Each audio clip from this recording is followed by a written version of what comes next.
ब्रह्मा मुहूर्त में क्या करें को दिनचर्या में शामिल करने के लिए महंगी सामग्री या लंबा समय आवश्यक नहीं। स्पष्ट संकल्प, स्वच्छ स्थान और कुछ मिनटों की सच्ची उपस्थिति पर्याप्त शुरुआत है। धीरे धीरे समय बढ़ाया जा सकता है, पर पहले ऐसा रूप चुनें जिसे आप नियमित रूप से निभा सकें। अब ब्रह्मा मुहूर्त में क्या करें के मुख्य भाव पर आए। इस अभ्यास में बाहरी क्रिया हमें भीतर की अवस्था याद दिलाती है। हाथ जुड़ते हैं तो अहंकार को नम्र करने का संकेत मिलता है। दीपक जलता है तो विवेक जागृत रखने का स्मरण होता है। नाम लिया जाता है तो बिखरे विचारों को एक केंद्र मिलता है। इन संकेतों को समझकर की गई पूजा अधिक अर्थपूर्ण हो जाती है। बहुत से दर्शक पूछते हैं कि ब्रह्मा मुहूर्त में क्या करें के लिए सबसे शुभ समय कौन सा है।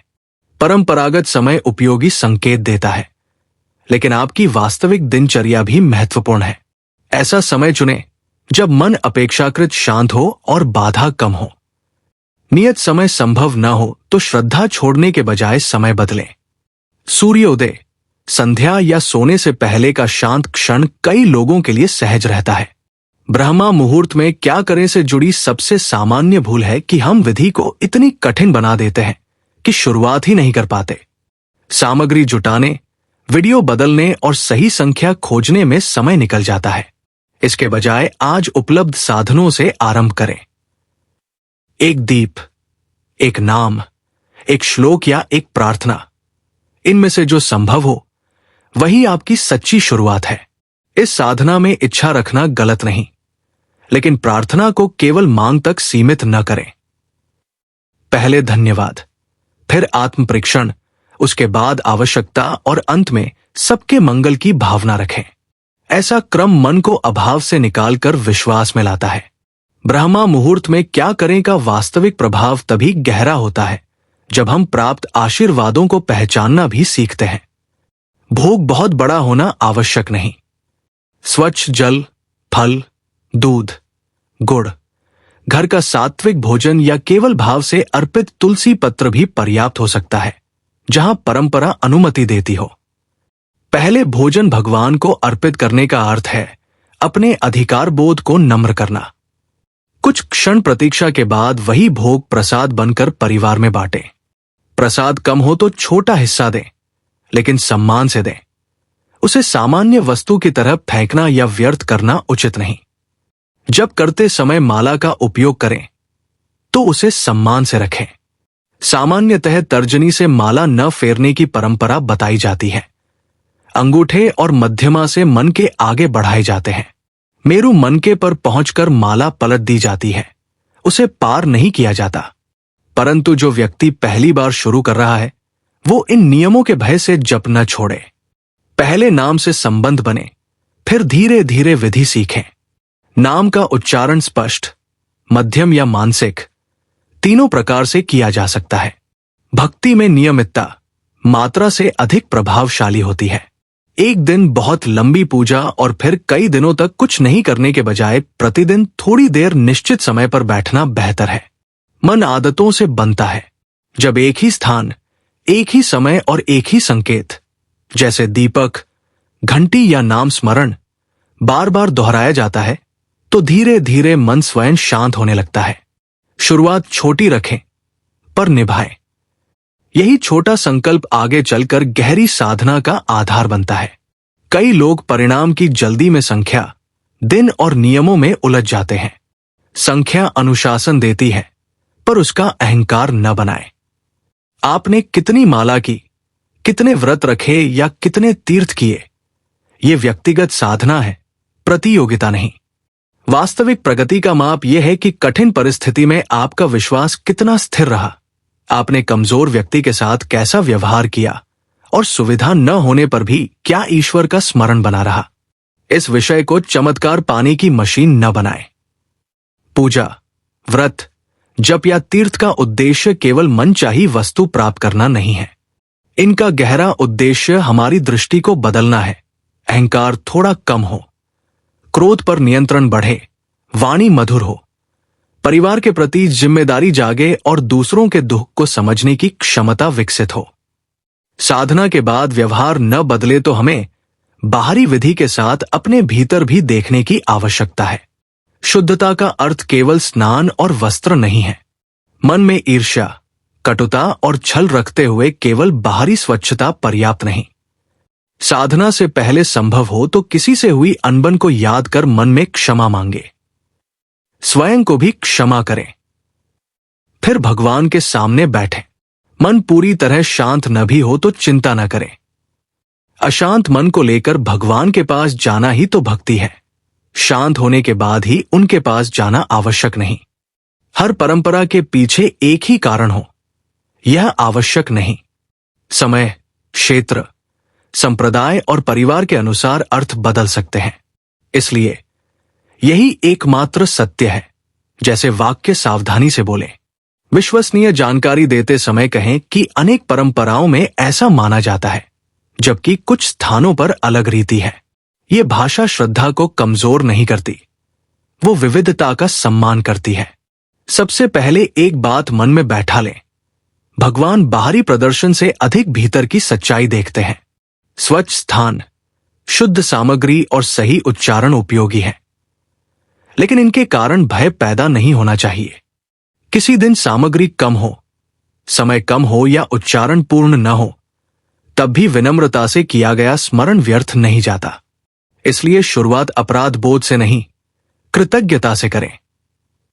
दोनों हथेलियां जोड़कर मन ही मन कहें कि आज मैं अपनी क्षमता के अनुसार ये साधना कर रहा हूं, और जो कमी रह जाए उसे प्रभु मेरी सरल भावना के रूप में स्वीकार करें। साधना समाप्त करते समय अचानक उठ न जाए। कुछ क्षण मौन रहें और अनुभव करें कि मन पहले से कैसा है। फिर अपने दिन के लिए एक छोटा नैतिक संकल्प चुनें। आज किसी की निंदा नहीं करूंगा, आज भोजन व्यर्थ नहीं करूंगा, आज माता पिता से प्रेम से बात करूंगा, या आज किसी जरूरतमंद की सहायता करूंगा। जब पूजा का प्रकाश व्यवहार में उतरता है, तभी वो घर के मंदिर से निकलकर पूरे जीवन को पवित्र करता है। अब इस साधना को क्रम से समझते हैं।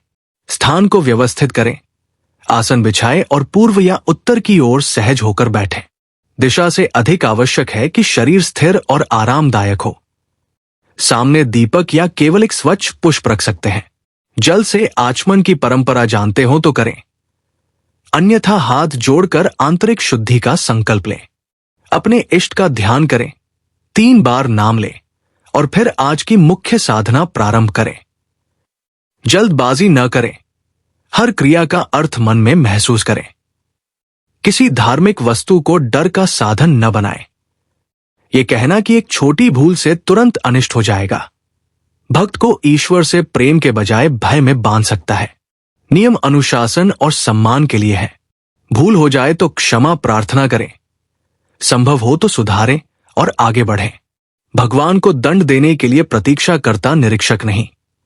करुणामय आश्रय मानना भक्ति के हृदय के अधिक निकट है।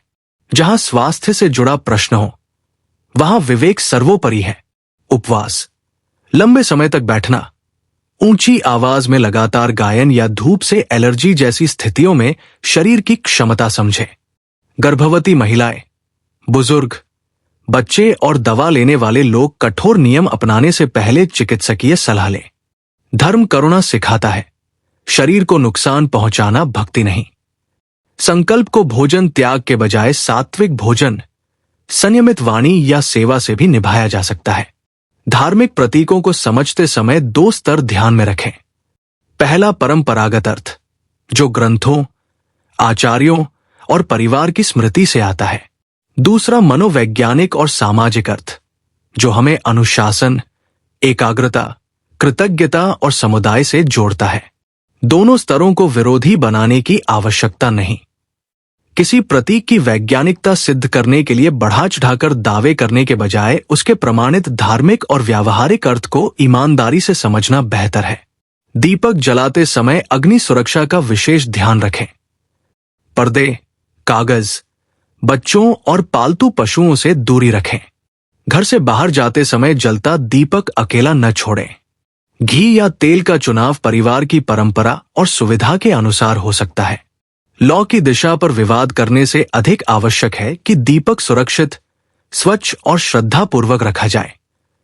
भक्ति में सावधानी भी सेवा का ही रूप है। बच्चे जब क्यों पूछे तो उन्हें चुप न कराएं। सरल भाषा में उत्तर दें और जहां जानकारी न हो वहां स्वीकार करें कि हम मिलकर विश्वसनीय स्रोत से जानेंगे। प्रश्न श्रद्धा का शत्रु नहीं। सही दिशा में पूछा गया प्रश्न समझ को गहरा करता है। परिवार में ऐसी संस्कृति बनाए जहां भक्ति के साथ जिज्ञासा भी सुरक्षित रहे। पाठ में कठिन संस्कृत शब्द आए तो गति धीमी रखें। इंटरनेट पर सुनी हुई किसी भी ध्वनि की नकल करने के बजाय विश्वसनीय आचार्य या प्रमाणित पाठ से उच्चारण सीखें। अर्थ समझना भी उतना ही महत्वपूर्ण है। एक श्लोक पढ़कर उसका भाव हिंदी में सोचें। जब शब्द और अर्थ जुड़ते हैं तो पाठ केवल ध्वनि नहीं रहता, वो मन के भीतर संवाद बन जाता है। गलती होने पर रुकें, सुधारें और आगे बढ़ें।